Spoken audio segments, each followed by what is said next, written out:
आचार्य श्री वर्धमान सागर जी महाराज संघ के सानिध्य में 16 सितंबर को मुनिश्री चिन्मय सागर जी महाराज ने समता पूर्वक समाधि को ग्रहण किया। 17 सितंबर की शाम समाधिस्थ मुनिवर को समर्पित विनयाञ्जलि सभा का आयोजन नगर में किया गया।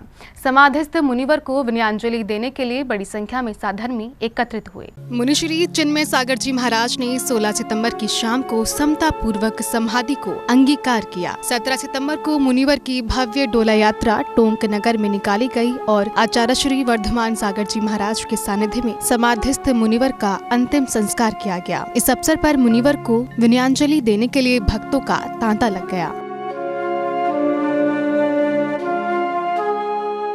संघस्थ मुनिश्री प्रणीत सागर जी महाराज ने समाधिस्थ मुनिश्री चिन्मय सागर जी महाराज की तपस्या की अनुमोदना कर उनके ज्ञान को व्याख्यायित किया। उनके पास ज्ञान भी बहुत था। 37 ईयर्स 37 साल की तपस्या थी, उनके दीक्षा थी, तो इसलिए शास्त्र ज्ञान बहुत सारा था उनके पास। जब भी हम उनको शाम को सामायिक कराते थे तो उसी टाइम सामायिक में अगर मेरे से कुछ गलती शब्दों में गलती हो जाती थी तो वो तुरंत ही पकड़ के मेरे को बताते थे कि ये गलती है तुम्हारी। अभी इतनी 88 उम्र में भी इतने सचेत रहने का, इतनी समाधि के इतने दिनों से खाली एक हार, एक पानी, एक उपवास, एक पानी, एक उपवास, ऐसे ही चल रहा था उनका। तो बहुत ही शांतिपूर्वक उनकी समाधि हो गई आज। मुनिश्री धैर्य सागर जी महाराज ने समाधिस्थ मुनिवर के संलेखना व्रत के बारे में सभी को बताते हुए मुनिवर को नमन किया।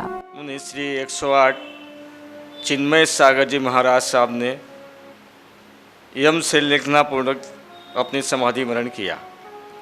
उन्होंने अपने जीवन काल में कई शहरों में घूमकर धर्म प्रभावना करी और आखिरी में उन्होंने अन्न का त्याग कर कई दिनों तक चले। उसके बाद उन्होंने जूस वगैरह का त्याग कर अपना नियम का पालन करते रहे। अंत में उन्होंने दूध का भी त्याग करा और सिर्फ जल पर रहे। और जब उनकी समाधि उसके 3 दिन पहले उन्होंने जल का भी त्याग कर अपने संलेखना का संपूर्ण तरह से ध्यान रखकर धर्म प्रभावना करते रहे और अंत में नमोकार मंत्र सुनते सुनते उनका अंतिम समाधि हुई। यही हम उनसे प्रेरणा लेते हैं कि वो धर्म प्रभावना हम भी उनके जैसे करें। यही भावना के साथ में ओम शांति शांति शांति।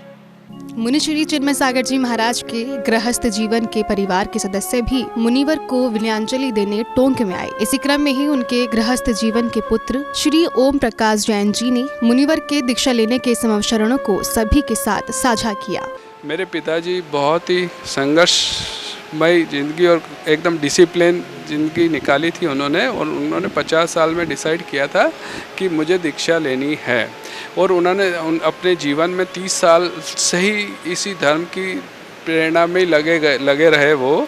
और उस पीरियड में भी वो कंटिन्यूस धर्म में ही जुड़े रहते थे। हर साल यात्रा करते थे, महाराज के चौके लेके जाते थे और उसी में लगे रहते थे। और उन्होंने 50वें साल में दीक्षा लेने का सोचा था, लेकिन मैं उनका तीसरा पुत्र हूँ, मेरी शादी नहीं हुई थी, तो उसमें उन्होंने 1 साल का एक्सटेंशन मिला महाराज साहब से। आचार्य महाराज साहब ने कहा पहले इनकी शादी हो जाए और आपकी जिम्मेदारी ख़त्म हो जाए, उसके बाद तो उन्होंने ग्रह तो त्याग कर दिया, ब्रह्मचारी जीवन चालू कर दिया था, ग्रह त्याग कर दिया था, महाराज साहब के साथ रहने लग गए। और मेरा अगले साल 1 साल में 88 में विवाह हुआ और उन्होंने फिर 89 में महाराज साहब ने परमिट किया और वो आचार्य महाराज साहब ने परमिट किया और 89 में उन्होंने उदयपुर में दीक्षा ली। दीक्षा के उपरांत मुनिश्री ने 36 वर्ष तक संतचर्या का पालन किया और संतचर्या के साथ ही मुनिवर ने समतापूर्वक समाधि को ग्रहण किया। बड़ी तपस्या के साथ उन्होंने पूरे 36 साल की तपस्या करी। और कल इन्होंने 13 तारीख को यम संलेखना ली, जिसमें ये लास्ट 6 महीने से प्रोसेस चल रहा था। 6 महीने से समाधि की प्रोसेस में चल रहे थे। एक ने एक आइटम छोड़ते लास्ट में ये दूध और पानी में रहे थे 20 दिन पहले से। और 13 तारीख से उन्होंने 10 दिन पहले वो पानी भी छोड़ दिया और 13 तारीख को उन्होंने सारी चीज़ें छोड़ दी, चारों तरह के आर प्रकार का त्याग कर दिया था। वहीं मुनिश्री को अपनी प्रेरणा बताने वाले श्री कमल जैन ने मुनिवर के अंतिम क्षणों का दृष्टांत सभी को सुनाया। मैंने शिक्षा वगैरह सब उदयपुर में ली है, वो मेरे बड़े पिताजी हैं और उन्होंने 1989 में दीक्षा ली, तब से मैं उनके साथ लगा हुआ हूँ और कल 3 दिन से मैं उनके साथ हूँ। उन्होंने बहुत संघर्ष किया, उन्होंने उनके पूरी समय दीक्षा के लिए उन्होंने यम संलेखना लेने के बाद बहुत तकलीफ़ देखी और कल शाम को 5:10 पे उनका देह विलीन हो गया और उनकी समाधि हो गई। जाने माने शास्त्री जी पंडित श्री हसमुख गांधी जी ने बताया कि किस समता से मुनिवर ने संघ की उपस्थिति में अपने नश्वर शरीर का त्याग किया। परम पूज्य आचार्य वर्धमान सागर महाराज जी के सानिध्य में प्रौढ़ दीक्षित परम पूज्य मुनि श्री चिन्मय सागर जी महाराज, जिनकी 37-38 वर्ष की बहुत बड़ी साधना, मुनि व्रत की साधना आज यहाँ पूरी की और उन्होंने समाधि पूर्वक मरण करके स्वर्गारोहण किया। बहुत शांत विचारों से, सब तरह के उपद्रव को सहते हुए और भयंकर साधना करते हुए, परिश्रम को सहते हुए और यम संलेखना धारण करते हुए उन्होंने अपनी नश्वर काया का विसर्जन किया और स्वर्ग में प्रस्थान किया है। ऐसे साधु परम पूज्य आचार्य अजित सागर महाराज जी से दीक्षित हुए और दीर्घ काल तक उनकी सेवा में रहने के बाद परम पूज्य आचार्य वर्धमान सागर जी महाराज के संग में पधारे और महाराज जी की व्यावृत्त सेवा करते हुए अपनी साधना जारी रखी और आज अच्छी तरह से शांत चित्त से समतापूर्वक प्राण का उत्सर्ग किया है।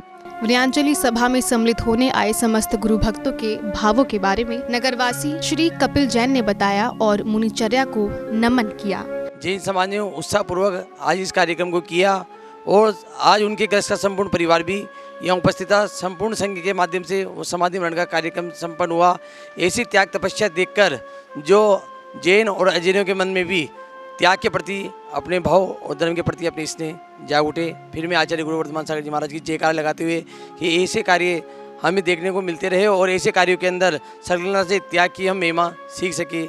जय जिनेन्द्र। आपको बता दें, मुनिश्री चिन्मय सागर जी महाराज विगत 37 सालों से निर्विघ्न संत चर्या का पालन कर रहे थे। 13 सितंबर को मुनिश्री ने चारों प्रकार के आहार का त्याग कर यम संलेखना ग्रहण की थी और उसी भावना के साथ मुनिवर ने समाधि को अंगीकार किया। जैन फोकस के लिए राजस्थान से ब्यूरो रिपोर्ट।